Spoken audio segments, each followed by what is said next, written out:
So hello friends, my name is Prabhat Tripathi, selected scale 2 officer. Friends, जैसा कि आपको पता है कि कल स्टेट बैंक ऑफ इंडिया की सर्किल बेस्ड ऑफिसर की वैकेंसी का नोटिफिकेशन आया था।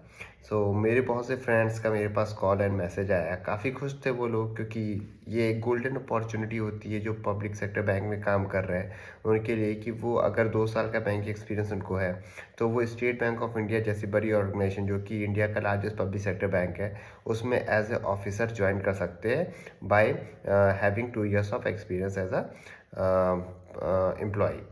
लेकिन इस बार जो मतलब इन्होंने एसबीआई सीबीओ की नोटिफिकेशन निकाली, तो सब कुछ तो सही था, लेकिन नोटिफिकेशन में उन्होंने एक क्लॉज ऐड कर दिया, and that is if a candidate is having experience in scheduled commercial bank other than the public sector or RRBs, which is regional bank, shall be drawing a minimum annual gross salary of 9.5 lakhs for each year and shall provide documentary evidence for their annual gross salary। तो ये जो line इन्होंने add करी, इससे बहुत से मेरे जो फ्रेंड्स जो प्राइवेट सेक्टर बैंक में काम कर रहे हैं वो थोड़े से सैड हो गए, क्योंकि किसी की भी सैलरी जो ग्रॉस सैलरी है वो 9.5 लाख इतनी जल्दी होती नहीं है। अगर आपने असिस्टेंट मैनेजर ग्रेड पे जो है ज्वाइन किया है किसी भी बैंकिंग ऑर्गेनाइजेशन को इन प्राइवेट सेक्टर, तो आपकी जो सैलरी है वो 3 से 4 लाख के बीच में रेंज करती है। और आप डिप्टी मैनेजर बन जाते हो तो वहाँ पे कहीं ना कहीं सैलरी आपकी 5 से 6 लाख के आसपास बहुत मुश्किल से पहुँचती है। तो ये कहीं ना कहीं एक प्राइवेट सेक्टर बैंक का एम्प्लॉय जो मतलब पब्लिक सेक्टर बैंक का सपना देख रहा है, और वो चाहता है कि मैं एक प्राइवेट सेक्टर से हट के एक पब्लिक सेक्टर बैंक को ज्वाइन करूं, जो कि मतलब most of the candidates private sector के करते थे, तो कहीं ना कहीं उनके लिए एक डिमोटिवेटिंग फैक्टर आ गया है इस चीज़ से। तो ये मतलब एक तरह से थोड़ा सा मतलब जो है नहीं ठीक चीज़ है जो स्टेट बैंक ऑफ इंडिया ने इस बार कर दी, क्योंकि स्टेट बैंक ऑफ इंडिया की ये जो पर्टिकुलर वैकेंसी थी, इसी से मतलब कि ज़्यादातर लोग जो प्राइवेट सेक्टर्स में थे वो मोटिवेट होते थे कि हम इस पर्टिकुलर एक्सपीरियंस को गेन करके कहीं ना कहीं इसको यूटिलाइज कर सकते हैं और इन एसबीआई जैसे बड़े ऑर्गेनाइजेशन में ज्वाइन कर सकते हैं।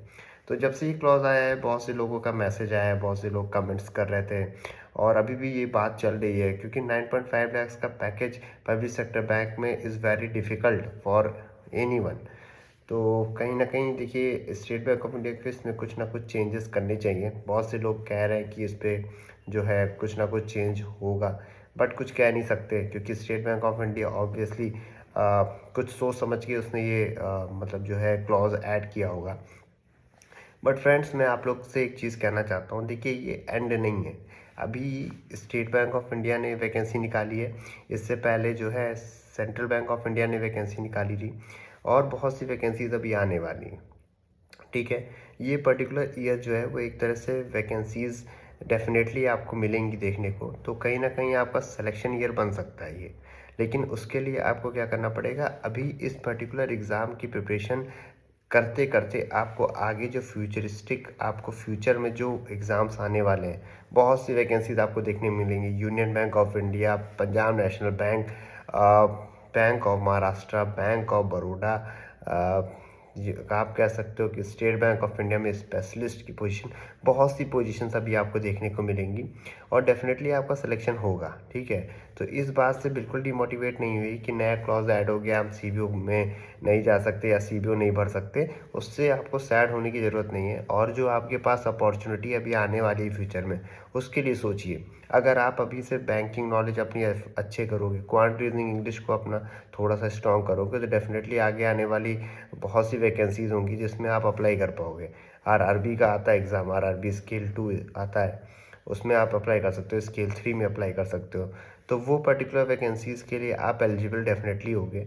तो इस चीज़ के लिए बिल्कुल जो है अपने आप को डिमोटिवेट मत करिए कि मैं स्टेट बैंक ऑफ इंडिया में सीबीओ में नहीं भर पाऊँगा फॉर्म, या मतलब कि, लेकिन हाँ, एक चीज़ डेफिनेटली याद रखिए कि एग्ज़ाम ज़रूर दीजिए। ठीक है, अगर आपकी एलिजिबिलिटी है, अगर आप 30 ईयर से कम हो फॉर जनरल कैटेगरी कैंडिडेट, तो डेफिनेटली आप भरो फॉर्म। ठीक है, फॉर्म भर के एटलीस्ट आइडिया लो कि क्या क्वेश्चंस आते हैं। बाद में चेंजेस होंगे तो बहुत अच्छी बात है, नहीं होते हैं तो उस पर्टिकुलर एग्ज़ाम से आपको एक एक्सपीरियंस गेन होगा, और वो एक्सपीरियंस आपको आगे बढ़ने पे ही मोटिवेट करेगा। आगे बढ़ोगे उससे, उससे सीखोगे कि हाँ यार, क्या एग्ज़ाम पैटर्न है, क्या क्या चीज़ें आती हैं, क्या क्या चीज़ें मुझे करनी है, और कितने मेरे नंबर आए। तो एग्ज़ाम फॉर्म डेफिनेटली भरिए, उससे आपको एक आइडिया मिलेगा। हो सकता है कि क्या पता कुछ चेंजेस हो जाए, स्टेट बैंक ऑफ इंडिया कुछ चेंजेस कर दे तो आप एलिजिबल भी हो जाए, इंटरव्यू भी दे दो, ठीक है। बट इसी पर्टिकुलर एक एग्ज़ाम पे फोकस मत करो कि बस एक ही एग्ज़ाम है, अगर वो नहीं हुआ तो सब कुछ ख़त्म, दुनिया ख़त्म मेरी है, ऐसा बिल्कुल मत करिए। अगर आप एग्ज़ाम की प्रिपरेशन कर रहे हो तो आपको हर एग्ज़ाम की प्रिपरेशन करनी चाहिए जो बैंकिंग से रिलेटेड है, अगर आप सिर्फ फोकस बैंकिंग पे कर रहे हो तो। वरना तो दुनिया में तो बहुत एग्ज़ाम्स होते हैं, लेकिन अगर आप सिर्फ बैंकिंग में एग्ज़ाम की प्रिपरेशन कर रहे हो तो बैंक के रिलेटेड जितने भी एग्ज़ाम हैं आप सबकी प्रिपरेशन करो, सब में लगो, सारे एग्ज़ाम दो, तो उससे आपका एक्सपीरियंस गेन होगा। अगर एक में नहीं होता तो दूसरा दरवाज़ा खुलेगा, दूसरे में नहीं होगा तो तीसरा दरवाज़ा खुलेगा, बट दरवाजे ज़रूर खुलते हैं। ये चीज़ आप बिल्कुल दिमाग में बैठा लीजिए। बहुत सी फेलियर्स आप फेस करोगे, लगेगा कि नहीं नहीं हो रहा है, लेकिन डेफिनेटली कोई ना कोई एक ऐसा दरवाज़ा होगा जो आपको सक्सेस की तरफ लेके जाएगा। मेरा तो यही मानना है और मैंने देखा भी है, ठीक है। मैं ऐसे ही स्केल टू ऑफिसर नहीं बन गया, तो मैंने भी बहुत से फेलियर्स देखे हैं और आपको भी यही मोटिवेट करूँगा कि आप भी थोड़ा सा अपने आप पे फोकस करो, डिमोटिवेट बिल्कुल मत हो। आगे जो आने वाले एग्ज़ाम्स है उसकी प्रिपरेशन करो और डेफिनेटली आपको सक्सेस मिलेगी। Thank you.